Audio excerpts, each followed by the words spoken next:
আয়াত ৭ والذين آمنوا وعملوا الصالحات لنكفرن عنهم سيئاتهم ولنجزينهم أحسن الذي كانوا يعملون অনুবাদ আর যারা ঈমান এনেছে এবং সৎ কাজ করেছে আমরা অবশ্যই তাদের মন্দ কাজগুলো মিটিয়ে দেব এবং আমরা অবশ্যই তাদেরকে তারা যে উত্তম কাজ করত তার প্রতিদান দেব।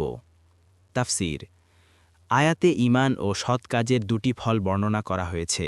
১ মানুষের দুষ্কৃতি ও পাপগুলো তার থেকে দূর করে দেওয়া হবে। ২ তার সর্বোত্তম কাজগুলোর সর্বোত্তম পুরস্কার তাকে দেওয়া হবে।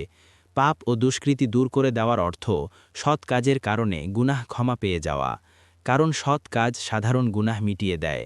জালালাইন ও সাদি যেমন হাদিসে এসেছে, ঈমান আনার আগে মানুষ যতই পাপ করে থাকুক না কেন, ঈমান আনার সাথে সাথেই তা সব মাফ হয়ে যাবে।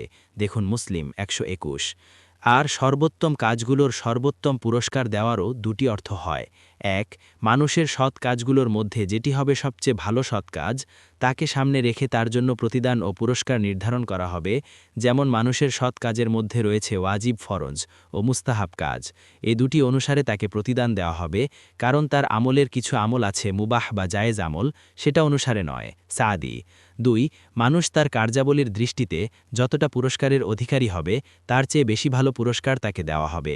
ফাতহুল কাদির এ কথাটি কোরআনের অন্যান্য স্থানেও বলা হয়েছে যে ব্যক্তি সৎ কাজ নিয়ে আসবে তাকে তার থেকে ১০ গুণ বেশি দেওয়া হবে। সূরা আল আনআম ১৬০। আরও বলা হয়েছে যে ব্যক্তি সৎ কাজ নিয়ে আসবে তাকে তার চেয়ে উত্তম প্রতিদান দেওয়া হবে। সূরা আল কাসস ১৮৪। অন্যত্র বলা হয়েছে আল্লাহ তো কোনামাত্র জুলুম করেন না এবং সৎ কাজ হলে তাকে কয়েক গুণ বাড়িয়ে দেন। সূরা আন-নিসা ৪০।